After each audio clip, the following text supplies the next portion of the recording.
প্রিয় দর্শক, আজকের ভিডিওতে আমরা নবী করিম সাল্লাল্লাহু আলাইহি সাল্লাম এবং হজরত খাদিজা রাদিয়াল্লাহু তাআলা আনহার বিবাহের সম্পূর্ণ কাহিনী বর্ণনা করব।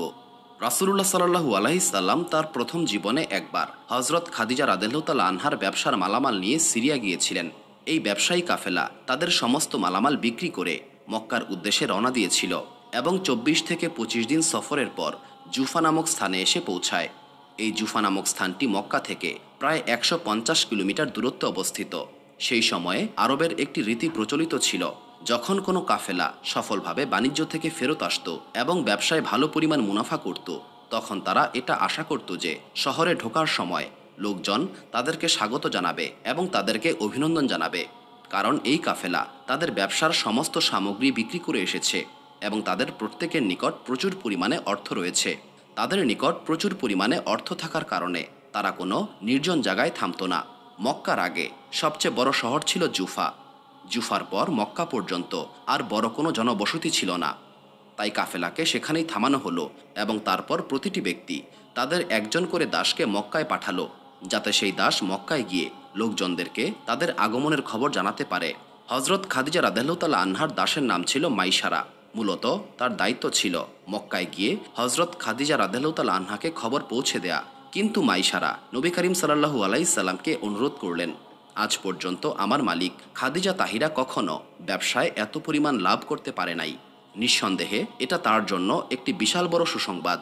আমার মনের একান্ত ইচ্ছা হলো আপনি নিজেই সেখানে চলে যান এবং এই সুসংবাদটি আপনি নিজে তাকে প্রদান করুন। রাসূলুল্লাহ সাল্লাল্লাহু আলাইহি সাল্লাম বললেন, আমি অবশ্যই তোমার মনের ইচ্ছা পূরণ করব। নবী করিম সাল্লাল্লাহু আলাইহি সাল্লাম সামনের দিকে এগিয়ে গেলেন। সামনে একটি ছোট্ট পাহাড়ি টিলা ছিল। সেখানে নবী করিম সাল্লাল্লাহু আলাইহি সাল্লাম পৌঁছালেন এবং এক মুহূর্তের জন্য সেই টিলার পাশে গিয়ে দাঁড়ালেন। মাইসারা মনে করলেন, এখন যেহেতু সকালবেলা, তাই সম্ভবত নবী করিম সাল্লাল্লাহু আলাইহি সাল্লাম বিশ্রাম করবেন এবং সন্ধ্যার দিকে যাত্রা করবেন। মাইসারা ছিলেন একজন দাস, তাই এই সমস্ত ব্যাপারে হস্তক্ষেপ করার অধিকার তার ছিল না। সেই জন্য তিনি নীরব রইলেন। কাফেলার বাকি ব্যবসায়ীরা সবাই আনন্দ করছিলেন, কেউ কেউ বিশ্রাম নিয়ে ক্লান্তি দূর করছিলেন, আর অন্যদিকে দাসেরা দ্রুত ছুটে যাচ্ছিল মক্কার দিকে। সেই দিন সকালবেলা হজরত খাদিজা রাদিয়াল্লাহু তাআলা আনহা তার দাসীদেরকে সঙ্গে নিয়ে ছাদে বসেছিলেন। তিনি রেশমি কাপড়ের একটি তাঁবুর নিচে বসে গল্প করছিলেন। হঠাৎ খাদিজা তাহিরার মনে হলো আকাশে একটি নূর উদ্ভাসিত হয়েছে। তিনি প্রথমে ভেবেছিলেন এটা হয়তো সূর্যের আলো হবে। সঙ্গে সঙ্গে তিনি অনুভব করলেন এই নূর কোনোভাবেই সূর্যের আলো হতে পারে না। তিনি ভয় পেয়ে পেছনের দিকে তাকালেন এবং দেখলেন জান্নাতুল মাওয়ার কবরস্থানের পেছনের পাহাড়গুলো থেকে একটি নূর উদ্ভাসিত হয়েছে। আরও ভালোভাবে দেখার পর তার মনে হলো সেখানে একটি গম্বুজের মতো কিছু তৈরি হয়েছে, যা সোনা ও রূপা দিয়ে তৈরি এবং ইয়াকুত ও মূল্যবান পাথরের মালা গম্বুজ থেকে ঝুলে রয়েছে। এই গম্বুজটি এমনভাবে একটি উট এবং তার আরোহীর মাথার উপর রয়েছে যেন উট এবং আরোহী সেই গম্বুজের ভেতরে দৃশ্যমান এবং সেই নূর সেই গম্বুজ থেকেই উদ্ভাসিত হচ্ছে। হজরত খাদিজা রাদিয়াল্লাহু তাআলা আনহা ভয় পেয়ে গেলেন।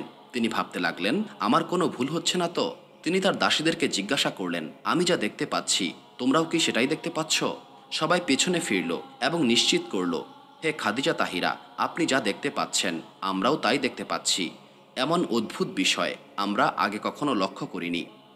হজরত খাদিজা রাদিয়াল্লাহু তাআলা আনহা গভীর মনোযোগ দিয়ে দৃশ্যটি আবারও দেখলেন এবং বললেন, এই উটটিকে আমার পরিচিত মনে হচ্ছে এটা আমারই উট।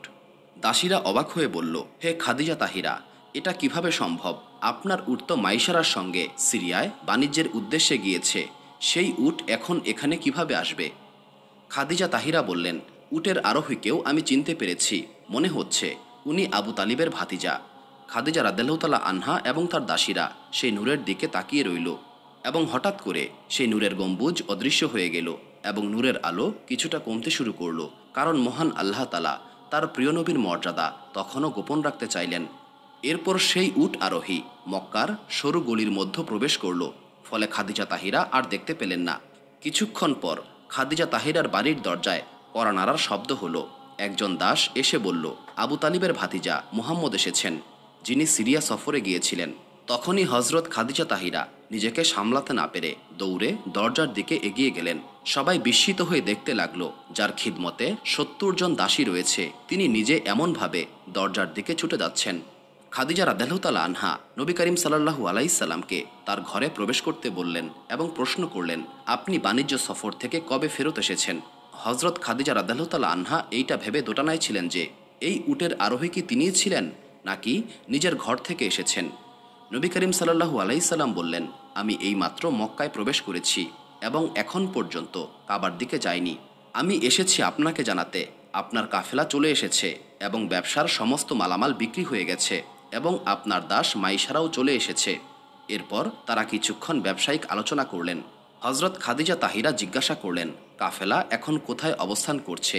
উত্তরে নবী করিম সাল্লাল্লাহু আলাইহি সাল্লাম বললেন, কাফেলা এখন জুফায় অবস্থান করছে। খাদিজা রাদিয়াল্লাহু তাআলা আনহা অত্যন্ত বিস্মিত হয়ে বললেন, তার মানে আজকে সকালবেলায় আপনি কাফেলা থেকে রওনা দিয়েছিলেন এবং এত তাড়াতাড়ি এখানে চলেও এসেছেন, অথচ জুফা থেকে এখানে আসতে অন্তত 2 দিন সময় লাগার কথা। নবী করিম সাল্লাল্লাহু আলাইহি সাল্লাম বললেন, আমি যা বলেছি একদমই সত্য বলেছি। এরপর খাদিজা রাদিয়াল্লাহু তাআলা আনহা আর কোনো প্রশ্ন করলেন না। নাশতার আয়োজন করা হলো এবং জমজমের মশক আনা হলো নবী করিম সাল্লাল্লাহু আলাইহি সাল্লামের খিদমতের উপহার হিসেবে। জমজমের পানি ও খাবার আনার পর খাদিজা রাদিয়াল্লাহু তাআলা আনহা বললেন, যদি আপনার কোনো সমস্যা না থাকে তবে আমি আপনাকে আরেকটি প্রস্তাব করছি, সেটি হলো আপনি আবার কাফেলার নিকটে ফিরে যান এবং তাদের সঙ্গে আবারও এখানে ফেরত আসুন। হজরত খাদিজা রাদিয়াল্লাহু তাআলা আনহার উদ্দেশ্য এটা ছিল যে তিনি নিশ্চিত হতে চাইলেন যে নূর তিনি কিছুক্ষণ আগেই দেখেছিলেন সেটা কি চোখের ভ্রম ছিল নাকি সত্যি ছিল, এবং সেই নূর কি এই যুবকের সঙ্গেই ছিল নাকি কাকতালীয় কোনো ঘটনা ছিল। ব্যাপারটা এমনও হতে পারে অন্য কোনো ব্যক্তি হয়তো সেই পথ দিয়েই যাচ্ছিল এবং তার কারণেই সেই নূর উদ্ভাসিত হয়েছে। নবী করিম সাল্লাল্লাহু আলাইহি সাল্লাম খাদিজা রাদিয়াল্লাহু তাআলা আনহার এই অনুরোধ সাদরে গ্রহণ করলেন। নবী করিম সাল্লাল্লাহু আলাইহি সাল্লাম বাড়ি থেকে বের হলেন এবং জুফার দিকে পুনরায় রওনা হলেন। তিনি আবারও কাফেলার নিকটে ফেরত গেলেন। সেখানে পৌঁছানোর সঙ্গে সঙ্গে মাইশারা বললেন, এতক্ষণে অনেক দেরি হয়ে গেছে, সমস্ত দাসেরা মক্কার উদ্দেশ্যে রওনা হয়ে গেছে, আপনাকে এখনই মক্কার উদ্দেশ্যে রওনা হতে হবে, যাতে আমাদের মালিক অন্য মালিকদের মতো তার ব্যবসার সফলতার খবর জানতে পারে। নবী করিম সাল্লাল্লাহু আলাইহি সাল্লাম মুচকি হাসলেন এবং বললেন, আমি তো খাদিজা তাহিরাকে ইতিমধ্যেই সুসংবাদ জানিয়ে এখানে ফেরত এসেছি। মাইশারা বিশ্বাস করতে পারছিল না। সে ভয়ে ভয়ে বলল, আপনি কি বলছেন? আমি তো আপনাকে ওই টিলার পেছনে বিশ্রাম করতে দেখেছিলাম, ভেবেছিলাম কিছুক্ষণ বিশ্রাম করবেন, কিন্তু আপনি বলছেন মক্কায় গিয়ে আবার ফিরেও এসেছেন। নবী করিম সাল্লাল্লাহু আলাইহি সাল্লাম তখন সেই নাশতার ব্যাগটি বের করলেন এবং বললেন, তুমি তো তোমার মালিকের বাড়িতে অনেক দিন ধরেই রয়েছ, দেখো তো চিনতে পারো কিনা এই খাবার কোন ঘরের রান্না। এরপর জমজমের মশকটি রাখলেন, যার উপর খাদিজা তাহিরার সিলমোহর ছিল, যে শিলমোহর ব্যবসায়ীরা তাদের প্রতিটি সামগ্রীতে লাগাতেন। মাইশারা বিস্ময় হতবাক হয়ে তাকিয়ে রইল। এগুলো এমন অকাট্য প্রমাণ ছিল যা অস্বীকার করা সম্ভব ছিল না। আনন্দে মাইশারা এগিয়ে গেলেন এবং কাফেলার নিকটে যাদেরকেই পেলেন তাদের সবাইকে এই আশ্চর্য ঘটনা খুলে বললেন। মাইশারার কথা শুনে অনেকেই বলল, এখন তুমি যাই বলবে আমরা তাই বিশ্বাস করব, কারণ এই বাণিজ্যের যাত্রাপথে আমরা এই যুবকের এমন সব অলৌকিক ঘটনা প্রত্যক্ষ করেছি যা অস্বীকার করা অসম্ভব। কিন্তু আবু জেহেল বলল, এটা তো হতেই পারে, কারণ মোহাম্মদ একজন জাদুকর, আর জাদুকরের নিকট থেকে যে কোনো কিছুই প্রত্যাশা করা যায়। যাই হোক, আবু জেহেলের দল নবী করিম সাল্লাল্লাহু আলাইহি সাল্লামকে জাদুকর মনে করেছিল, কিন্তু অন্যদিকে বাকি সবাই বলছিল, আমরা নিজেরাই বিশ্বাস করে নিয়েছি আবদুল্লাহর পুত্র মুহাম্মদ যে কোনো মুজিজা দেখাতে পারে। 2 দিন পর কাফেলা মক্কার দিকে রওনা হলো এবং সেখানে পৌঁছার পর অত্যন্ত সম্মান ও শান শওকতের সঙ্গে এই কাফেলাকে স্বাগত জানানো হলো, কারণ মক্কার ইতিহাসে এর আগে কোনো কাফেলা এতটা সফল হয়ে ফেরত আসতে পারেনি। যখন কাফেলা মক্কার নিকটে পৌঁছালো এবং মক্কার ঘরবাড়ি দৃশ্যমান হলো, তখন মাইশারা একটি প্রস্তাব দিল। সে বলল, তোমরা সবাই জানো এর আগেও আমি তোমাদের সঙ্গে বাণিজ্যে সফর করতে গিয়েছি, কিন্তু আজ পর্যন্ত এত পরিমাণ মুনাফা আমরা কখনো করতে পারি নাই। আমাদের এই মুনাফা কেবল মুহাম্মদের বরকতের কারণেই হয়েছে।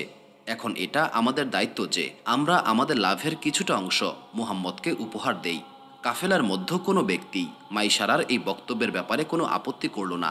মাইশারা বলল, কিন্তু এই ব্যাপারটি মনে রেখো, এটা যেন সৎকা না হয়, কারণ আমি এটা বুঝতে পেরেছি এই যুবক অসম্মানজনক কোনো কিছুই গ্রহণ করবে না। সবাই আনন্দ ও সম্মানের সঙ্গে নবী করিম সাল্লাল্লাহু আলাইহি সাল্লামের খিদমতে উপহার প্রদান করল এবং নবী করিম সাল্লাল্লাহু আলাইহি সাল্লাম সেই উপহার গ্রহণ করে খুশি মনে বাড়ির দিকে চলে গেলেন, কারণ নবী করিম সাল্লাল্লাহু আলাইহি সাল্লামের খাদিজা রাদিয়াল্লাহু তাআলা আনহার সঙ্গে দেখা করার বা কথা বলার কোনো প্রয়োজন ছিল না। অন্যদিকে খাদিজা তাহিরা রাদিয়াল্লাহু তাআলা আনহা নবী করিম সাল্লাল্লাহু আলাইহি সাল্লামের অপেক্ষায় ছিলেন। খাদিজা তাহিরা অস্থির হয়ে আবারও সেই একই দৃশ্য দেখতে পেলেন। সেই যুবকের সঙ্গে একটি নূর আসছে। তার হৃদয় নিশ্চিত হয়ে গেল এটাই সেই প্রতীক্ষিত রত্ন, যার জন্য তিনি এতকাল ধরে অপেক্ষা করছিলেন। মাইশারা আবেগ এবং উচ্ছ্বাসের সঙ্গে খাদিজা তাহিরার নিকটে পৌঁছে গেল।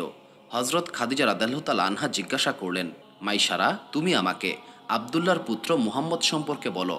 মাইশারা বললেন, খাবার গ্রহণ করার সময় মুহাম্মদ বিন আবদুল্লাহ আমাদের সঙ্গে সাধারণত অংশগ্রহণ করতেন না, কিন্তু যখন তিনি অংশগ্রহণ করতেন তখন আমরা অবাক হয়ে লক্ষ্য করতাম খাবার যতই কম হোক না কেন তা আমাদের সকলের জন্যই পর্যাপ্ত হয়ে যেত এবং পানাহার শেষে ততটাই অবশিষ্ট থাকত যতটা শুরুতে ছিল।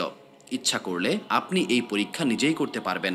তখন খাদিজা রাদিয়াল্লাহু তাআলা আনহা বললেন, তুমি যাও, তাকে আমার বাড়িতে নিয়ে আসবে এবং তাকে বলবে তিনি যেন আমাদের সঙ্গে আহার গ্রহণ করেন। নবী করিম সাল্লাল্লাহু আলাইহি সাল্লাম এই সংবাদ পেয়ে মাইশারার সঙ্গে আসলেন।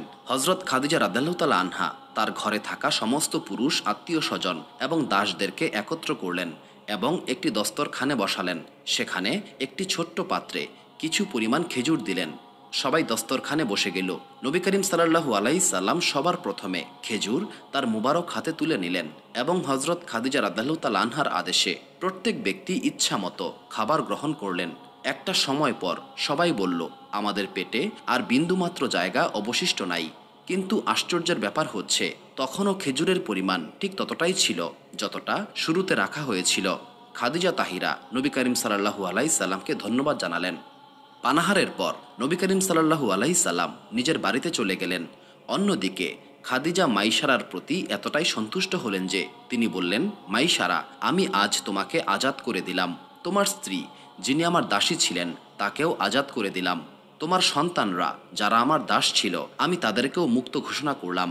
এরপর হজরত খাদিজা রাদিয়াল্লাহু তাআলা আনহা মাইশারাকে এক টুকরো জমি, 2টি উট এবং প্রচুর পরিমাণে সোনা ও রূপার মুদ্রা দান করলেন। এরপর খাদিজা রাদিয়াল্লাহু তাআলা আনহা বললেন, মাইশারা, তুমি আমাকে এমন একটি সুসংবাদ প্রদান করেছ, এর ফলে তুমি আমার উপর হকদার হয়ে গেলে। এই সমস্ত উপহার নিয়ে যাও এবং আজ থেকে তুমি মুক্ত স্বাধীন জীবনযাপন করো। মাইশারার মন খাদিজা রাদিয়াল্লাহু তাআলা আনহার প্রতি কৃতজ্ঞতায় এবং নবী করিম সাল্লাল্লাহু আলাইহি সাল্লামের প্রতি ভালোবাসায় পরিপূর্ণ হয়ে উঠল।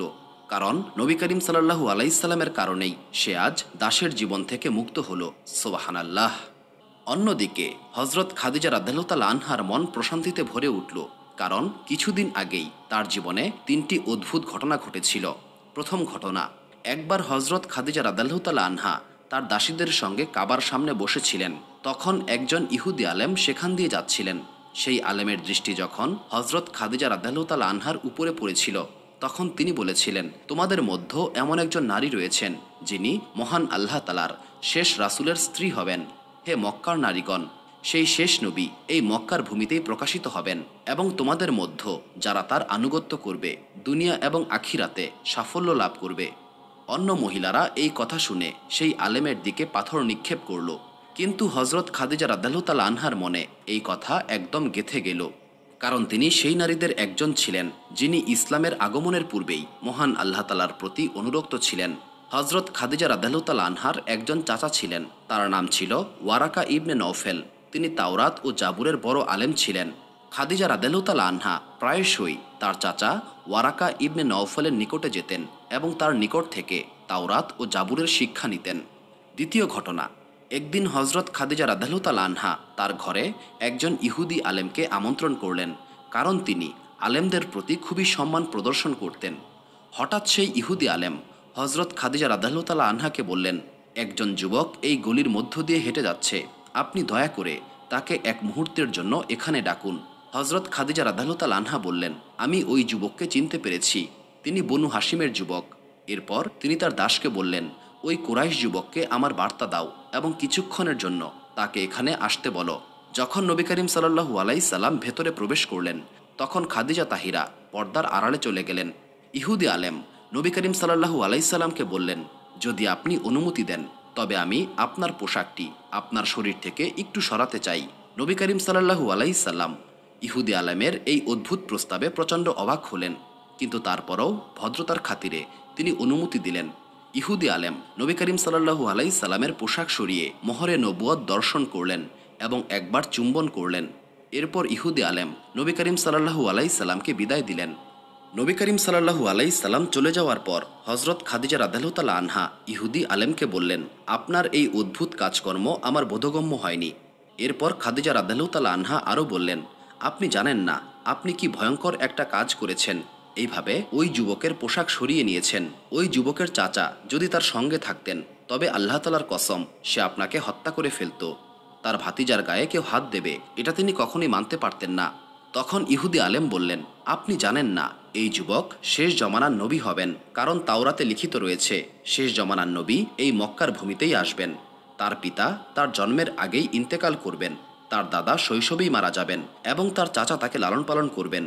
খাদিজা রাদিয়াল্লাহু তাআলা আনহা বললেন, এই সমস্ত লক্ষণ তার মধ্যে রয়েছে, কিন্তু আপনি কি করে নিশ্চিত হলেন এই যুবকই সেই ব্যক্তি? তখন ইহুদি আলেম বললেন, তাওরাতের জ্ঞান থাকলে আপনিও বুঝতে পারতেন। এবং এই আরবের ভূমি থেকেই একজন নারী তার নবুয়ত প্রাপ্তির আগেই তার সঙ্গে বিবাহ বন্ধনে আবদ্ধ হবেন এবং সেই নারী পৃথিবীর সবচেয়ে সৌভাগ্যবতী হবেন। তিনি দুনিয়া এবং আখেরাত উভয় জাহানের রানী হবেন। বুদ্ধিমান তিনি যিনি কখনো এই সুযোগ হাতছাড়া করবেন না। খাদিজা তাহিরা এই ঘটনাটি নিজের চোখে দেখেছিলেন এবং এই দুটি ঘটনা ছিল বাণিজ্য সফরে যাওয়ার আগের ঘটনা। তৃতীয় ঘটনা হচ্ছে, ওয়ারাকা বিন নওফল হজরত খাদিজা রাদিয়াল্লাহু তাআলা আনহাকে একটি তাবিজ প্রদান করেছিলেন, যেই তাবিজটি হজরত খাদিজা রাদিয়াল্লাহু তাআলা আনহা বালিশের নিচে রেখে ঘুমাতেন। তিনি একদিন রাতে একটি স্বপ্ন দেখলেন। তিনি দেখতে পেলেন জান্নাতের ফেরেশতারা তাকে অগাধ সম্মান জানাচ্ছে এবং ফেরেশতারা বলছেন, ইনিই হচ্ছেন সেই সৌভাগ্যবতী যাকে মহান আল্লাহ তাআলার শেষ নবী বিয়ে করবেন। এই তিনটি নিদর্শন হজরত খাদিজা রাদিয়াল্লাহু তাআলা আনহার নিকট আগেই ছিল। এরপর মাইশারার বক্তব্য এবং তারপর নিজের চোখে সেই নূরের উদ্ভাস দেখার পর খাদিজা রাদিয়াল্লাহু তাআলা আনহা নিশ্চিতভাবে বুঝতে পারলেন তিনি এতকাল ধরে এই যুবকের জন্যই অপেক্ষা করছিলেন।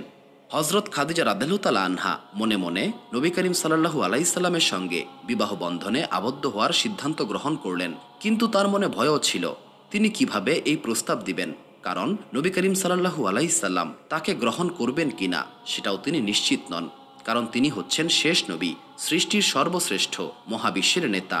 অন্যদিকে এই চিন্তায় তিনি আতঙ্ক বোধ করলেন যে যদি নবী করিম সাল্লাল্লাহু আলাইহি সাল্লামের সঙ্গে অন্য কারো বিয়ে হয়ে যায়।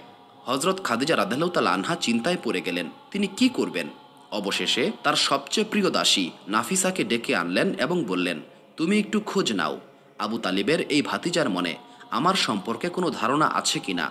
যদি আমি তার সঙ্গে বিবাহের প্রস্তাব করি তবে তিনি সেই বিয়ের প্রস্তাব অস্বীকার করবেন কিনা। নাফিসা নবী করিম সাল্লাল্লাহু আলাইহি সাল্লামের বাড়িতে প্রবেশ করলেন। নবী করিম সাল্লাল্লাহু আলাইহি সাল্লাম তাকে সম্মানের সঙ্গে বসতে দিলেন এবং তার আগমনের কারণ জিজ্ঞাসা করলেন। নাফিসা বললেন, আপনি এখন বিয়ের জন্য উপযুক্ত সময়ে রয়েছেন। আপনি কি বিয়ের ব্যাপারে কোনো সিদ্ধান্ত নিয়েছেন? নবী করিম সাল্লাল্লাহু আলাইহি সাল্লাম উত্তর দিলেন, আমার আর্থিক অবস্থার ব্যাপারে নিশ্চয়ই কোনো কিছুই আপনার অজানা নয়। আমার চাচা আমাকে বলেছেন বাণিজ্য সফরের পর যতটুকু অর্থ জমা হয়েছে সেটা দিয়ে বিয়ের ব্যবস্থা করা সম্ভব হবে। এটা শুনে নাফিসা বললেন, যদি আমি আপনাকে এমন একটি বিয়ের প্রস্তাব দেই যে নারী সৌন্দর্যে, ধনসম্পদে এবং মর্যাদায় মক্কার ভূমিতে শ্রেষ্ঠ, তবে আপনি কি সেই বিয়ের প্রস্তাব গ্রহণ করবেন? নবী করিম সাল্লাল্লাহু আলাইহি সাল্লাম কিছু না বলে চুপ করে রইলেন। নাফিসা আবারও বললেন, খাদিজা তাহিরা নিজেই আপনার সঙ্গে কথা বলতে চান। পরের দিন নবী করিম সাল্লাল্লাহু আলাইহি সাল্লাম প্রস্তুত হয়ে হজরত খাদিজা রাদিয়াল্লাহু তাআলা আনহার বাড়িতে গেলেন। হজরত খাদিজা রাদিয়াল্লাহু তাআলা আনহা নবী করিম সাল্লাল্লাহু আলাইহি সাল্লামকে বললেন, গত বাণিজ্য সফরে আমরা অনেক মুনাফা করেছি। আমি আপনার প্রতি কৃতজ্ঞতা প্রকাশ করছি। এখন মুনাফার যে অংশটুকু আপনার প্রাপ্য সেটা আমার নিকট গচ্ছিত রয়েছে। সেই বিষয়ে আপনার পরিকল্পনা কি?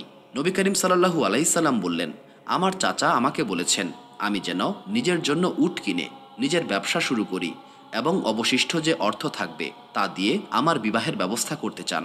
নবী করিম সাল্লাল্লাহু আলাইহি সাল্লামের এই কথা শুনে খাদিজা তাহিরা বললেন, কাকে আপনি আপনার জীবন সঙ্গী হিসেবে নির্বাচন করবেন? আমার মনেও আপনার জন্য এমন একজনের প্রস্তাব রয়েছে যিনি পারিবারিক মর্যাদায় আপনার সমকক্ষ এবং সর্বদা আপনার পাশে থেকে আপনার সহায়ক হবেন। নবী করিম সাল্লাল্লাহু আলাইহি সাল্লাম বললেন, আমার ইচ্ছা ছিল এমন একটি পরিবারে সম্পর্ক স্থাপন করি যারা অর্থনৈতিক দিক থেকে আমার সমকক্ষ, তবে আমার চেয়ে উচ্চতর নয়। হজরত খাদিজা রাদিয়াল্লাহু তাআলা আনহা বললেন, তাহলে এই সম্পর্কই আপনার জন্য সবচেয়ে উপযুক্ত। তিনি নিজের কথা বলছিলেন না, তবে ইঙ্গিতমূলকভাবে কথা বলছিলেন। নবী করিম সাল্লাল্লাহু আলাইহি সাল্লাম প্রশ্ন করলেন, কেন? খাদিজা রাদিয়াল্লাহু তাআলা আনহা বললেন, কারণ আমার নিজের কোনো সম্পদ নেই। আমি আমার সমস্ত সম্পত্তি, সমস্ত সম্পদ এবং সাধারণ ব্যবসার যা কিছু আছে তার সমস্ত কিছুই আপনার জন্য উৎসর্গ করেছি। এগুলো সমস্ত কিছু আমি আপনার নামে হেবা করব। আমার নিকট আর কোনো কিছুই অবশিষ্ট নেই। আমি কেবল একজন দাসী মাত্র। এখন আর আমার নিকট কোনো সম্পদ নেই। এখন আপনিই আমার চেয়ে বেশি সম্পদের মালিক। আমি তো কেবল একজন দাসীর মতো হয়ে থাকব। নবী করিম সাল্লাল্লাহু আলাইহি সাল্লাম বললেন, আমার চাচার সঙ্গে এই বিষয়ে আমি আলোচনা করব। এরপর নবী করিম সাল্লাল্লাহু আলাইহি সাল্লাম তার চাচা আবু তালিবের নিকটে গেলেন। তখন ছিল সকালবেলা এবং বনু হাসিমের সমস্ত যুবক আবু তালিবের নিকট বসেছিল। নবী করিম সাল্লাল্লাহু আলাইহি সাল্লাম লজ্জাবনত মুখে আবু তালিবের নিকট দাঁড়িয়ে রইলেন। হজরত আবু তালিব বললেন, হে আমার ভাতিজা, আমার মনে হচ্ছে তুমি আমাকে কিছু বলতে চাও। তখন নবী করিম সাল্লাল্লাহু আলাইহি সাল্লাম তার উদ্দেশ্য প্রকাশ করলেন এবং বললেন, আপনি আগেও আলোচনা করেছিলেন, এখন আমারও এই বিষয়ে সম্পূর্ণ ইচ্ছা রয়েছে। হজরত আবু তালিব বললেন, আমরা বনু হাসিমের জন্য এমন একজন কন্যাকে খুঁজছি যার মর্যাদা আমাদের সমকক্ষ হবে। নবী করিম সাল্লাল্লাহু আলাইহি সাল্লাম বললেন, খুয়াইলিদের কন্যা খাদিজাও এই বিষয়ের প্রতি সম্মতি জ্ঞাপন করেছেন এবং তিনি এই সম্পর্কে আগ্রহ প্রকাশ করেছেন। আবু তালিব চিন্তায় পড়ে গেলেন। তিনি কিছু বলার আগেই নবী করিম সাল্লাল্লাহু আলাইহি সাল্লামের আরেক চাচা আবু লাহাব বলে উঠলেন, হে মুহাম্মদ, তুমি এটা কি বললে? তুমি কি খাদিজার উচ্চ মর্যাদা সম্পর্কে অবগত নও? অমুক অঞ্চলের বাদশাহ তার নিকট প্রস্তাব পাঠিয়েছিলেন, যা তিনি প্রত্যাখ্যান করেছেন। অমুক গোত্রের প্রধান তাকে প্রস্তাব দিয়েছিলেন, তিনি সেটিও প্রত্যাখ্যান করেছেন। যদি তিনি কোনো বাদশাহ বা গোত্র প্রধানকে এই সম্মতি দিতেন তবে সেটা যুক্তিযুক্ত হতো, কিন্তু তোমার তো কিছুই নেই। আর তোমার জন্য আমরা এই প্রস্তাব কিভাবে পাঠাবো? এতে আমাদের সবার সম্মানহানি হবে। আবু লাহাবের এই কথা শোনা মাত্র নবী করিম সাল্লাল্লাহু আলাইহি সাল্লামের আরেক চাচা হজরত আব্বাস ক্রোধের সঙ্গে দাঁড়িয়ে বললেন, সতর্ক হও, তোমার জিহ্বাকে সংযত করো। আমার ভাতিজার মধ্যে কিসের অভাব রয়েছে তুমি কি জানো না? বনু হাসিমের যা কিছু রয়েছে তা সবই আমার ভাতিজার বরকতের জন্য। আমরা সবাই এতে ঐক্যবদ্ধ। তুমি কিভাবে আমাদের ভাতিজা সম্পর্কে এমন কটু কথা বলতে পারো? হজরত আব্বাস রাদিয়াল্লাহু তাআলা আনহু এমন উদ্দীপনার সঙ্গে এই সমস্ত কথা বললেন যে সবাই একেবারে নীরব হয়ে গেল। কিন্তু হজরত আবু তালিব বললেন, কিন্তু এইভাবে তো বিয়ের প্রস্তাব পাঠানো উপযুক্ত হবে না। বনু হাসিমের প্রস্তাব যদি প্রত্যাখ্যান করা হয় তবে এটা বনু হাসিমের জন্য অপমান হিসেবে গণ্য হবে। আমরা খুব ভালো করেই জানি আমাদের ভাতিজা মুহাম্মদ কখনো মিথ্যা বলে না, কিন্তু এরপরেও খাদিজা তাহিরার মতামত জানাটা খুবই জরুরি। এখন প্রশ্ন হচ্ছে, আমরা কিভাবে তার মতামত জানতে পারি? এটা একটা বিয়ের বিষয়, অপরিচিত পরিবার। হজরত আব্বাস রাদিয়াল্লাহু তাআলা আনহু বললেন, আমাদের বোন সাফিয়া অর্থাৎ মুহাম্মদের ফুফু সাফিয়ার বিবাহ খাদিজার পরিবারের এক সদস্যের সঙ্গে হয়েছে, তার মাধ্যমেই এই ব্যাপারে খোঁজ নেওয়া যেতে পারে। পরের দিন হজরত সাফিয়া অর্থাৎ নবী করিম সাল্লাল্লাহু আলাইহি সাল্লামের ফুফু খাদিজার বাড়িতে উপস্থিত হলেন এবং সঙ্গে সঙ্গেই খাদিজা রাদিয়াল্লাহু তাআলা আনহা বুঝতে পারলেন তিনি কেন এসেছেন। জনাবা সাফিয়া বললেন, খাদিজা, এই বিয়ে সম্পর্কে তোমার মতামত কি? হজরত খাদিজাও সঙ্গে সঙ্গে উত্তর দিলেন, আমি সিদ্ধান্ত নিয়েছি যদি বিয়ে করি তবে একমাত্র আপনার ভাতিজা মুহাম্মদকেই করব এবং আমি এতে পুরোপুরি প্রস্তুত। এই স্পষ্ট উত্তরে জনাবা সাফিয়া খুবই খুশি হলেন। জনাবা সাফিয়া খুশি মনে আবু তালিবের নিকট ফিরে এসে বললেন, খাদিজা এই বিয়েতে সম্মতি দিয়েছেন এবং তুমি বিবাহের প্রস্তুতি গ্রহণ করতে পারো।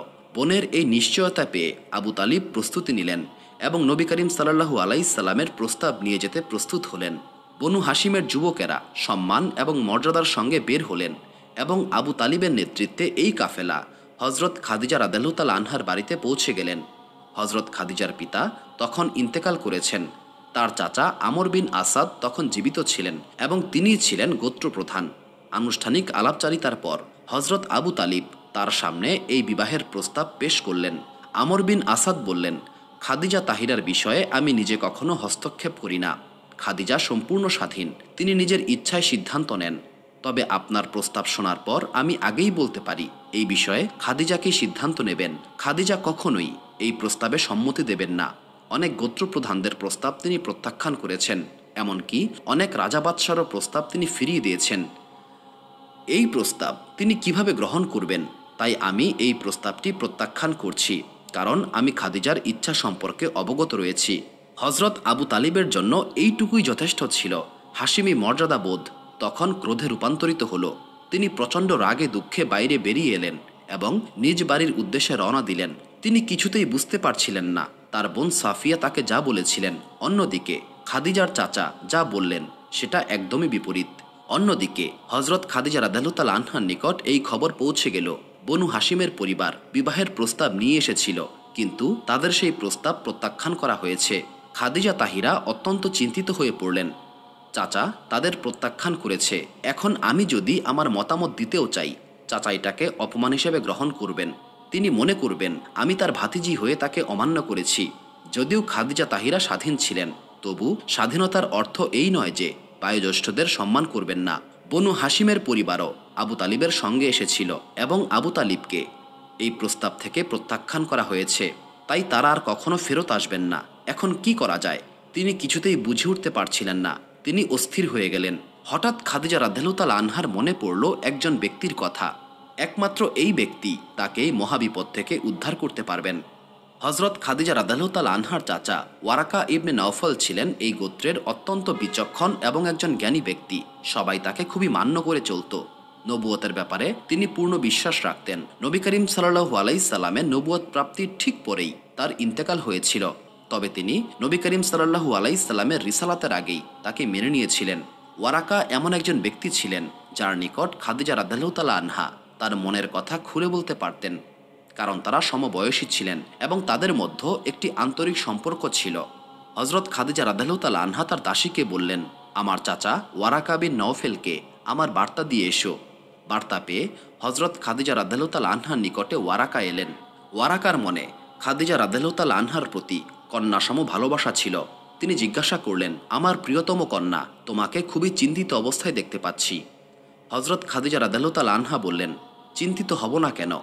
যার এই পৃথিবীতে কোনো সাথী নেই, যার দুঃখ দূর করার মতো কেউ নেই, তার মন ভালো থাকে কিভাবে? ওয়ারাকা বিন নওফেল মুচকি হেসে মজার ছলে বললেন, খাদিজা, এই দায় সম্পূর্ণ তোমার। বহু প্রস্তাব এসেছিল, কিন্তু তুমি সেগুলো প্রত্যাখ্যান করেছিলে। হজরত খাদিজা রাদিয়াল্লাহু তাআলা আনহা বললেন, আপনিই বলুন, আমি কোন কোন প্রস্তাব প্রত্যাখ্যান করেছি? ওয়ারাকা বললেন, অমুক রাজা তমুক শাসক অমুক প্রধানের প্রস্তাব। খাদিজা বললেন, এসব তো মক্কার বাইরের প্রস্তাব, আমি আমার এই শহর ছাড়তে চাই না। ওয়ারাকা বললেন, মক্কার ভেতর থেকেও অনেক বড় বড় প্রস্তাব এসেছিল, যেমন আবু জেহেলের পুত্র উতবা ও সাইবার প্রস্তাব এসেছিল। খাদিজা রাদিয়াল্লাহু তাআলা আনহা বললেন, কিন্তু এরা তো সবাই পথভ্রষ্ট, পথভ্রষ্ট পৌত্তলিককে আমি কিভাবে বিয়ে করব? আপনার জানা মতে মক্কায় এমন কোনো সৎ ব্যক্তি কি নেই যিনি আমার সঙ্গী হতে পারেন এবং তিনি পথভ্রষ্টও নন? ওরাকা ইবনে নওফল বললেন, মক্কায় এমন একজন ব্যক্তি রয়েছে, তিনি হলেন আবদুল্লাহর এতিম পুত্র মুহাম্মদ। খাদিজা তাহিরা বললেন, এই পৃথিবীতে প্রতিটি মানুষের মধ্যেই কিছু না কিছু ত্রুটি রয়েছে, দয়া করে আমাকে বলুন তার মধ্যে কি কি ত্রুটি রয়েছে, যেন আমি এই সম্পর্ক নিয়ে সঠিক সিদ্ধান্ত নিতে পারি। ওয়ারাকা ইবনে নওফেল বললেন, ভালো মন্দ দুটো জানাই খুব জরুরি। আমি তাহলে বলছি মুহাম্মদের কি কি ত্রুটি রয়েছে। তিনি সেই ব্যক্তি যার বংশ অতুলনীয়, যার গোত্র দীর্ঘ ইতিহাস সমৃদ্ধ, যার চোখে সুরমা ভরা, যার আচার আচরণ অত্যন্ত সুন্দর, যার উদারতা সবার জন্য উন্মুক্ত, যার দানশীলতা ও অন্যের প্রতি দয়া সর্বজনীন। খাদিজা তাহিরা বললেন, এসব তো আপনি গুণাবলী বলছেন, আমি তার দোষ ত্রুটি জানতে চাইলাম। তিনি সেই ব্যক্তি যার অভ্যন্তরীণ চরিত্র তার বাহ্যিক রূপের চেয়েও উন্নত। তিনি সেই ব্যক্তি যার চাইতে শ্রেষ্ঠ আর কেউ নেই। তিনি এমন একজন যার বংশের তুলনা আর কারও নেই। এবার খাদিজা বিরক্ত হয়ে বললেন, আপনি সমস্ত কিছুই তার গুণের কথা বলছেন। ওয়ারাকা বিন নওফেল মুচকি হেসে আবারও বলতে শুরু করলেন, যার কপাল তারার চেয়েও বেশি উজ্জ্বল, যার সৌরভ মিশক ও আম্বরার চেয়েও বেশি মিষ্ট, যার কথা মধুর চেয়েও বেশি মিষ্টি, এবং যিনি চললে মনে হয় যেন পূর্ণিমার চাঁদ চলমান। খাদিজা রাদিয়াল্লাহু তাআলা আনহা বললেন, এইসব তো গুণাবলী, আমি ত্রুটি জানতে চাই। শেষমেশ ওয়ারাকা ক্লান্ত হয়ে বললেন, হে খাদিজা, আমি তার ত্রুটি কিভাবে বলবো? যদি তার কোনো ত্রুটিই না থাকে, সেই ত্রুটি আমি কোথায় খুঁজে পাব? হজরত খাদিজা রাদিয়াল্লাহু তাআলা আনহা বললেন, আপনি যখন সাক্ষ্য দিচ্ছেন তখন এই ব্যাপারে আমার আর কোনো সন্দেহের অবকাশ নেই, তাহলে আপনি তার সঙ্গেই আমার বিবাহের ব্যবস্থা করে দিন। ওয়ারাকা ইবনে নওফেল বললেন, আমার প্রিয়তম কন্যা, এই ব্যাপারে আমি সহজে প্রবেশ করতে চাই না, তবে আমার একটি শর্ত আছে। আমাকে যদি এই কাজ করতেই হয় তবে আমাকে এই কাজের বিনিময় দিতে হবে। হজরত খাদিজা রাদিয়াল্লাহু তাআলা আনহা ওয়ারাকার এই কথায় ভীষণ অবাক হলেন এবং বললেন, আপনি যা বিনিময়ে চাইবেন সব কিছুই পাবেন, ধন সম্পদ, উট ঘোড়া, সম্পত্তি, বাড়ি, আপনার যা দরকার। ওরাকা বললেন, খাদিজা, তুমি ভালো করেই জানো এই সমস্ত বিষয়ে আমার কোনো প্রয়োজন নাই, আমি সম্পদ চাই না, আমি আরও দামি জিনিস চাই। হজরত খাদিজা রাদিয়াল্লাহু তাআলা আনহা বললেন, আপনি বলুন আপনার কি প্রয়োজন, আমি আপনার দাবি পূরণ করব। ওয়ারাকা বললেন, খাদিজা, আমি জানি তোমার স্বামী কিয়ামতের দিন সমস্ত গুনাহগারদের মাফ করাতে সক্ষম হবে। সেই হিসাবের দিনের কথা ভাবলেই আমার শরীর ভয়ে কেঁপে ওঠে। তুমি শুধুমাত্র আমাকে একটি প্রতিশ্রুতি দাও, কিয়ামতের ময়দানে তোমার স্বামীকে বলে আমার জন্য সুপারিশ করাবে। খাদিজা রাদিয়াল্লাহু তাআলা আনহু বললেন, চাচা, আমি কিয়ামতের দিনে আপনার জন্য সুপারিশের প্রতিশ্রুতি দিচ্ছি। ওয়ারাকা বললেন, তাহলে আমিও আমার হৃদয় এবং আত্মা দিয়ে তোমার খিদমত করতে এবং এই সম্পর্ক স্থাপনে সাহায্য করতে প্রস্তুত রয়েছি। এখন আমাকে বলো সমস্যাটা কি, তোমাকে এত চিন্তিত কেন দেখাচ্ছে? হজরত খাদিজা রাদিয়াল্লাহু তাআলা আনহা সমস্ত ঘটনা খুলে বললেন। সমস্ত কিছু শুনে ওয়ারাকা বললেন, চিন্তা করো না, অপেক্ষা করো, এই সমস্যার সমাধান আমি করব। এরপর তিনি বললেন, দুই পক্ষকে বোঝানোর দায়িত্ব আমার। এরপর প্রথমে তিনি আমর বিন আসাদের নিকটে গেলেন, যিনি তার ভাই এবং হজরত খাদিজা রাদিয়াল্লাহু তাআলা আনহার চাচা। সেখানে গিয়ে বললেন, হে আমর, তুমি এটা কি করেছ? তুমি কি সিংহ শিকারী হজরত হামজার তলোয়ারের কথা ভুলে গিয়েছ? তুমি বনু হাসিমের গোত্রকে অপমান করে তাদের প্রস্তাব প্রত্যাখ্যান করেছ। তুমি কি জানো না, বনু হাসিম যদি আমাদের বিরুদ্ধে তলোয়ার তুলে তাহলে মক্কার কেউ আমাদের সমর্থনে এগিয়ে আসবে না, কেউই আমাদের পাশে থাকবে না, সবাই বনু হাসিমের পতাকার নিচে জড়ো হবে, আর আমাদের গোত্রের জন্য বেঁচে থাকাটা অত্যন্ত কঠিন হয়ে পড়বে। এই সম্মান, এই সম্পদ সব কিছুই বিলীন হয়ে যাবে। তুমি বনু হাসিমের প্রস্তাব প্রত্যাখ্যান করেছ। আমর বিন আসাদ বললেন, দেখো, এখানে দুটো বিষয় রয়েছে। বনু হাসিমের গোত্র থেকে যদি অন্য কারো জন্য প্রস্তাব আসত তাহলে আমি সেটা প্রত্যাখ্যান করতাম না, কিন্তু বনু হাসিম গোত্র তাদের পরিবারের একজন এতিমের প্রস্তাব নিয়ে এসেছে, আবদুল্লার এতিম মুহাম্মদের জন্য, যার কোনো সম্পদ নেই। আমরা ইতিমধ্যে খাদিজার কারণে অনেক বড় বড় গোত্র প্রধানদের প্রস্তাব প্রত্যাখ্যান করেছি। এখন যদি তারা জানতে পারে তাদের প্রস্তাবগুলো ফিরিয়ে একজন এতিমের প্রস্তাব গ্রহণ করা হয়েছে, তাহলে সমস্ত মক্কা আমাদের বিরুদ্ধে চলে যাবে। সবাই এটা চিন্তা করবে আমরা তাদের অপমান করেছি। এত মানুষকে মোকাবেলা কিভাবে করব? আর দ্বিতীয় কারণটি হলো, আমি রাজি হলেও আমার ভাতিজি খাদিজা কি এতে সম্মতি দেবে? আসল ব্যাপার হচ্ছে, আমর বিন আসাদের নবুয়তের ব্যাপারে কোনো ধারণাই ছিল না। তাওরাত বা ইনজিলের ভবিষ্যৎবাণীগুলোর ব্যাপারেও তিনি ছিলেন একেবারেই অজ্ঞ। তিনি কেবল নবী করিম সাল্লাল্লাহু আলাইহিস সাল্লামকে একজন সাধারণ মানুষ হিসেবেই গণ্য করতেন। ওয়ারাকা বিন নওফেল বললেন, হে আমর বিন আসাদ, তোমার কি হয়েছে? তুমি এইসব কি বলছো? যদি আমরা আবদুল্লার এতিমের সঙ্গে এই সম্পর্ক স্থাপন করি তবে মক্কা আমাদের বিরুদ্ধে যাবে, এমন ধারণা তোমার মাথায় কে দিল? তুমি কি জানো না, মক্কায় এমন একজন ব্যক্তিও নেই যে আবদুল্লার সেই এতিমকে সম্মান করে না অথবা তার মর্যাদা সম্পর্কে জানে না। সমগ্র মক্কা তাকে আস সাদিক ও আলামিন বলে ডাকে। আর খাদিজার ব্যাপারে বলি, এর আগে প্রতিটি প্রস্তাব খাদিজার নিকট পৌঁছানো হয়েছিল, কিন্তু তিনি তা প্রত্যাখ্যান করেছিলেন। কিন্তু এইবার তুমি এই প্রস্তাব তার নিকট কেন পৌঁছাওনি? কিভাবে তুমি নিজের ইচ্ছায় সিদ্ধান্ত নিলে? আমর বিন আসাদ ভীত হয়ে পড়লেন। তিনি বললেন, তাহলে কি তুমি খাদিজার মতামত জানো? ওয়ারাকা বিন নওফেল বললেন, খাদিজা মন প্রাণ দিয়ে এই সম্পর্কে রাজি ও খুশি রয়েছে। আমর ইবনে আসাদ এটা শুনে খুব ভীত হয়ে পড়লেন। তিনি ভাবলেন, যদি আমার ভাতিজি রাজি থাকে এবং এই বিষয়টি যদি বাইরে ছড়িয়ে পড়ে তবে এটা আমার জন্য ভীষণ অপমানজনক হবে। এখন এমন কি কোনো উপায় নেই যাতে করে এই বিষয়টি এমনভাবে সমাধান করা যায় যাতে আমার সম্মানও বজায় থাকবে এবং এই সম্পর্কও স্থাপিত হবে? তখন ওরাকা বললেন, তুমি আমাকে এই প্রতিশ্রুতি দাও, যদি বনু হাসিমের পরিবার তোমার নিকটে আসে তবে তুমি তাদের সঙ্গে পূর্ণ সম্মানের সঙ্গে কথা বলবে। আমর বিন আসাদ ওয়ারাকা ইবনে নওফেলকে বললেন, হে ওয়ারাকা, যেভাবেই হোক তুমি বনু হাসিমের পরিবারকে রাজি করাও। ওয়ারাকা ইবনে নওফল এরপর আবু তালিবের বাড়িতে এলেন। এই দিকে বনু হাসিম গোত্রের সমস্ত প্রবীণ এবং যুবকেরা একত্রিত হয়েছেন। তারা আলোচনা করছেন, আজ প্রথমবারের মতো তাদের গোত্রের ইতিহাসে তাদেরকে এইভাবে খালি হাতে ফিরিয়ে দেওয়া হয়েছে।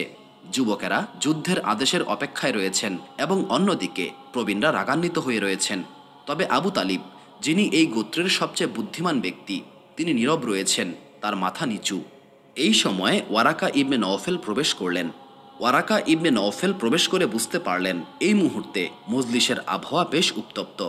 তিনি তাওরাত এবং জাবুরের একজন আলেম এবং মক্কার একজন জ্ঞানী ব্যক্তি হওয়ায় অত্যন্ত কৌশলে তিনি আবু তালিবের সঙ্গে কথা বললেন। তিনি এটা জানতেন হামজা বা আব্বাসের সঙ্গে কথা বলে কোনো লাভ নেই, কারণ সবাই তারা উত্তেজিত এবং আবেগপূর্ণ অবস্থায় ছিলেন। তাই তিনি সরাসরি আবু তালিবের নিকটে গেলেন এবং ভাইয়ের পক্ষ থেকে ক্ষমা চাইলেন এবং তিনি খাদিজা রাদিয়াল্লাহু তাআলা আনহার দুশ্চিন্তার কথা বললেন। বনু হাশিমের অপমানে খাদিজা কতটা দুঃখ পেয়েছেন সেটাও বললেন। অবশেষে তিনি বললেন, এই ব্যাপারটা এখনও বাইরে জানাজানি হয়নি এবং আপনার প্রতি যে আচরণ করা হয়েছে তার জন্য আমরা ক্ষমা প্রার্থী। এরপর নওফেল আবু তালিবের হাত ধরে ফেললেন এবং বললেন, এখন আপনি আমার সঙ্গে চলুন। ওয়ারাকা বিন নওফেল এইভাবে কৌশলে আবু তালিবকে রাজি করিয়ে ফেললেন। আবু তালিব রাজি হয়ে গেলেন। হামজা এবং আব্বাসও কিছু বলতে পারলেন না। সমগ্র পরিবার আবু তালিবকে অনুসরণ করতে লাগলো। অন্যদিকে আমর বিন আসাদ তাদেরকে অত্যন্ত সম্মান এবং আদরের সঙ্গে অভ্যর্থনা জানালেন এবং অবশেষে সম্পর্কটি ঠিক হয়ে গেল। বলা হলো, আমরা এই প্রস্তাব সাদরে গ্রহণ করছি। এরপর একটি তারিখ নির্ধারণ করা হলো। কোন তারিখটি নির্ধারিত হয়েছিল তার কোনো নির্দিষ্ট বর্ণনা আমরা কোরআন ও হাদিসে খুঁজে পাইনি, তবে জানা যায় খুব কাছাকাছি একটি তারিখ নির্ধারণ করা হয়েছিল, যাতে অন্তত বিয়েটি দ্রুত সম্পন্ন করা যায়। কারণ আমর ইবনে আসাদ একটি অনুরোধ করেছিলেন। তিনি বলেছিলেন, এটা আমাদের গোত্রের এমন একজন নারীর বিয়ে যিনি মালিকাতুল আরব নামে পরিচিত। আমাদের প্রস্তুতির জন্য কিছুটা সময় দরকার। আমাদের সমস্ত গোত্রকে একত্রিত করতে হবে। এটা আমাদের সম্মানেরও বিষয়। তাই বনু হাশিম পরিবার প্রস্তাব রাখল, এখন শুধুমাত্র বিয়েটা সম্পন্ন করা হোক, অনুষ্ঠান পরবর্তীতে করা যেতে পারে। আমর ইবনে আসাদ এতে সম্মতি দিলেন। অবশেষে নির্ধারিত দিনে খাদিজা রাদিয়াল্লাহু তাআলা আনহার পরিবার একটি ছোট্ট অনুষ্ঠানের আয়োজন করল। সবাই প্রস্তুত ছিলেন। ইতিহাস বলে, যদিও প্রস্তুতির জন্য পর্যাপ্ত সময় ছিল না, তবু হজরত খাদিজা রাদিয়াল্লাহু তাআলা আনহা জানতেন যে এটা এমন একটি বিয়ে যার জন্য তিনি অনেক বছর যাবৎ ব্যাকুল ছিলেন। অল্প সময়ের মধ্যেই বিয়ের আয়োজন সম্পন্ন করা হয়। এর মধ্যে মক্কার অন্যান্য প্রধানরা আসতে শুরু করে, যারা অতিথি হিসেবে আমন্ত্রিত ছিলেন। এই সময় মাইশারা দেখলেন আবু জেহেলও প্রবেশ করছেন, কারণ তাকেও খাদিজার পরিবারের পক্ষ থেকে আমন্ত্রণ জানানো হয়েছিল। আবু জেহেল এলেন ঠিকই, তবে একেবারে শেষ মুহূর্তে। যখন তিনি মজলিসে প্রবেশ করলেন তখন দেখতে পেলেন একটি বড় তাঁবু স্থাপন করা হয়েছে এবং এর ভেতরে বিয়ের অনুষ্ঠানের আয়োজন চলছে। মেহমানদের জন্য দুই পাশে এবং সামনের দিকে চেয়ার রাখা হয়েছে এবং একেবারে সামনে একটি বড় চেয়ার স্থাপন করা হয়েছে। আবু জেহেল ভাবলেন, এই বড় চেয়ারটি নিশ্চয়ই তার জন্যই রাখা হয়েছে। তাই তিনি সামনে এগিয়ে সেই বড় চেয়ারে বসতে চাইলেন, কিন্তু মাইশারা এই দৃশ্য দেখে তাকে থামিয়ে বললেন, হে আবু জেহেল, নিজের অবস্থান চিনে নাও। এটা তোমার স্থান নয়। তোমাকে সাধারণ মেহমানদের সঙ্গেই বসতে হবে। আবু জেহেল লজ্জিত হয়ে ফিরে এসে সাধারণ চেয়ারে বসলেন। তখনই হঠাৎ শোরগোল উঠল, বরযাত্রী এসে গেছে এবং সবাই এই দৃশ্য দেখলেন যে হজরত আবু তালিবের পাশে নবী করিম সাল্লাল্লাহু আলাইহি সাল্লাম এমন মর্যাদার সঙ্গে প্রবেশ করলেন যে তার পরনে আব্দুল মুত্তালিবের পোশাক, আঙ্গুলে আকিকের লাল পাথরের আংটি, হাতে হজরত ইব্রাহিম আলাইহিসসালামের লাঠি এবং পায়ে হজরত ইলিয়াস আলাইহিসসালামের জুতো রয়েছে। এইভাবে নবী করিম সাল্লাল্লাহু আলাইহি সাল্লাম নবীদের মর্যাদা এবং গৌরব নিয়ে প্রবেশ করলেন। হজরত আবু তালিব তার পাশে, হামজা রাদিয়াল্লাহু তাআলা আনহু তলোয়ার হাতে সামনেই রয়েছেন, আব্বাস রাদিয়াল্লাহু তাআলা আনহু পেছন থেকে নিরাপত্তা দিচ্ছেন।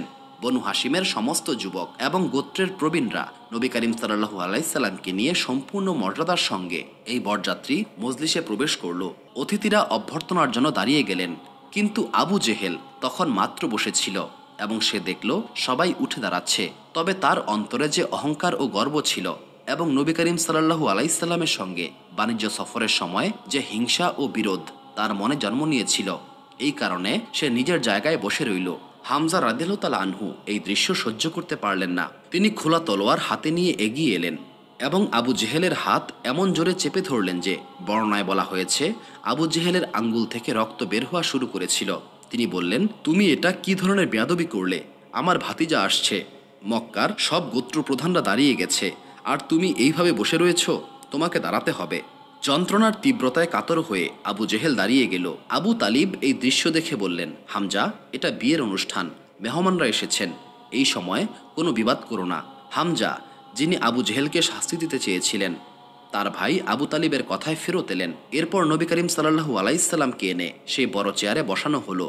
এক পাশে হজরত আবু তালিব বসলেন এবং অন্য পাশে খাদিজা রাদিয়াল্লাহু তাআলা আনহার চাচা আমর বিন আসাদ বসলেন এবং তার পাশে ওয়ারাকা ইবনে নওফেল। সবাই বসে আছেন। কিছুক্ষণ পর বিয়ের অনুষ্ঠান শুরু হলো। বিভিন্ন বর্ণনা মতে এই বিয়েতে মোহরানার পরিমাণ ছিল 20টি উট, 1.5 ওজন সোনা অথবা 400টি সোনার মুদ্রা। এরপর ওয়ালিমার আয়োজন করা হলো।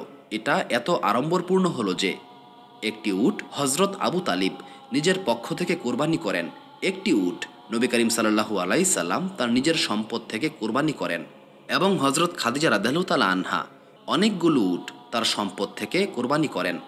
খাদিজা রাদিয়াল্লাহু তাআলা আনহা বিয়ের পরে বললেন, এবার আমি আমার প্রতিশ্রুতি পূরণ করতে চাই, সেই প্রতিশ্রুতি যা আমি বিয়ের আগে আপনার সঙ্গে করেছিলাম। বিয়ের পর আমার সমস্ত সম্পদ ও সম্পত্তি আপনার হবে। এবং তিনি আরও বললেন, আমি আপনার দাসী হয়ে থাকব।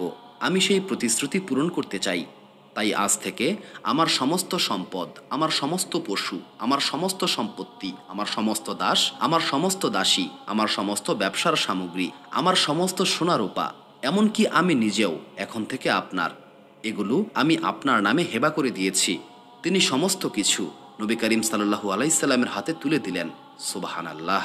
ইতিহাস বলে, যখন খাদিজা রাদিয়াল্লাহু তাআলা আনহা তার সমস্ত সম্পদ নবী করিম সাল্লাল্লাহু আলাইহি সাল্লামের নিকট তুলে দিয়েছিলেন, তখন তার নিকট আর কিছুই অবশিষ্ট ছিল না এবং তিনি সত্যিকার অর্থেই একজন দাসীর মতো হয়ে গিয়েছিলেন। বিয়ের কিছুদিন পর নবী করিম সাল্লাল্লাহু আলাইহি সাল্লাম খাদিজার বাড়িতে চলে গেলেন, যা এখন তার নিজের ঘর হয়ে গেছে। এরপর রাসূলুল্লাহ সাল্লাল্লাহু আলাইহি সাল্লাম খাদিজা রাদিয়াল্লাহু তাআলা আনহার ব্যবসাকে আরও সম্প্রসারিত করলেন। তখন মক্কার লোকেরা অবাক হয়ে দেখল, হাতে এত সম্পদ আসার পরেও এই যুবকের সততা এবং বিশ্বস্ততায় কোনো পরিবর্তন আসেনি। ইতিহাস বলে, হজরত খাদিজা রাদিয়াল্লাহু তাআলা আনহার বিপুল সম্পদ যখন নবী করিম সাল্লাল্লাহু আলাইহি সাল্লামের হস্তগত হলো, তখন সমগ্র মক্কা বিস্ময়ের সঙ্গে দেখল, সম্পদের দিক থেকে মুহাম্মদ এখন মক্কার সবচেয়ে সমৃদ্ধশালী ব্যক্তি হয়ে গেলেন। কিন্তু এরপরেও তার সততা এবং বিশ্বস্ততায় কোনো পরিবর্তন আসেনি। সেই একই আচরণ, একই শিষ্টাচার তিনি বজায় রেখেছেন। মানুষ বলতে লাগলো, আমরা তাকে আগেও আলামিন বলতাম, কিন্তু এখন তার সততা এবং বিশ্বস্ততা নিয়ে আর কোনো সন্দেহের অবকাশই রইল না। এই কারণে নবুয়তের ঘোষণার পরেও সব ধরনের শত্রুতার মাঝেও মক্কার লোকেরা তাদের মূল্যবান জিনিসপত্র নবী করিম সাল্লাল্লাহু আলাইহি সাল্লামের নিকট জমা রাখত। ইতিহাস বলে, নবী করিম সাল্লাল্লাহু আলাইহি সাল্লাম এবং হজরত খাদিজা রাদিয়াল্লাহু তাআলা আনহা বিয়ের পর একসঙ্গে 25টি বছর একসঙ্গে কাটিয়েছেন। এর মধ্যে 15 বছর নবুয়ত ঘোষণার আগে এবং 10 বছর নবুয়ত ঘোষণার পরে। হজরত খাদিজা রাদিয়াল্লাহু তাআলা আনহার ঘরে নবী করিম সাল্লাল্লাহু আলাইহি সাল্লামের 3টি সন্তান জন্মগ্রহণ করেছিল, 2টি পুত্র, 1টি কন্যা। এক পুত্রের নাম ছিল কাশিম, যার জন্ম নবুয়তের আগে হয়েছিল এবং তিনি 2 বছর বয়সেই ইন্তেকাল করেছিলেন। আরেক পুত্রের নাম ছিল আব্দুল্লাহ, যার 2টি উপনাম ছিল তাইয়িব ও তাহির। তিনিও শৈশবে ইন্তেকাল করেছিলেন। কন্যার নাম ছিল ফাতেমাতুজ জোহরা রাদিয়াল্লাহু তাআলা আনহা। নবী করিম সাল্লাল্লাহু আলাইহি সাল্লামের আরও 3 কন্যা ছিল, উম্মে কুলসুম, রুকাইয়া এবং জায়নাব। কিছু কিছু গবেষকের মতে এরা হজরত খাদিজা রাদিয়াল্লাহু তাআলা আনহার কন্যা ছিলেন। আবার কিছু কিছু মানুষ মনে করেন তারা খাদিজা রাদিয়াল্লাহু তাআলা আনহার বোন হালার কন্যা ছিলেন। তাদের পিতার নাম ছিল আবুল হিন্দ। আল্লামা মোহাম্মদ বদাখশানী মারজাউল ইনস বইতে লিখেছেন, এই কন্যারা কুফরির যুগের হালা এবং আবুল হিন্দের মধ্যে বিয়ের সম্পর্কের কারণে হজরত খাদিজা রাদিয়াল্লাহু তাআলা আনহার জিম্মায় এবং তত্ত্বাবধানে বেড়ে উঠেছিল। হালার ইন্তেকালের পর হজরত খাদিজা রাদিয়াল্লাহু তাআলা আনহার আশ্রয় থেকে যান এবং তার কন্যা হিসেবে পরিচিতি লাভ করেন। এরপর খাদিজার মাধ্যমে ইসলাম গ্রহণের পর তারা আল্লাহ রাসূলের কন্যা হিসেবেও পরিচিতি পায়। যেমন জায়েদ রাদিয়াল্লাহু তাআলা আনহু আরবের প্রথা অনুযায়ী নবী করিম সাল্লাল্লাহু আলাইহি সাল্লামের পুত্র হিসেবে পরিচিত হয়েছিলেন। তবে এই ব্যাপারে আলেমরা আরও ভালো ব্যাখ্যা দিতে পারবেন। নবী করিম সাল্লাল্লাহু আলাইহি সাল্লামের যখন 25 বছর বয়স, তখন তার বিবাহ হয়েছিল এবং তার 50 বছর বয়সে খাদিজা রাদিয়াল্লাহু তাআলা আনহা ইন্তেকাল করেন। নবী করিম সাল্লাল্লাহু আলাইহি সাল্লাম তাকে নিজ হাতে জান্নাতুল মুআল্লা কবরস্থানে দাফন করেন। মৃত্যুকালে খাদিজা রাদিয়াল্লাহু তাআলা আনহার বয়স হয়েছিল 65 বছর। ইতিহাস বলে, যতদিন খাদিজা রাদিয়াল্লাহু তাআলা আনহা জীবিত ছিলেন ততদিন নবী করিম সাল্লাল্লাহু আলাইহি সাল্লাম আর কোনো বিয়ে করেননি।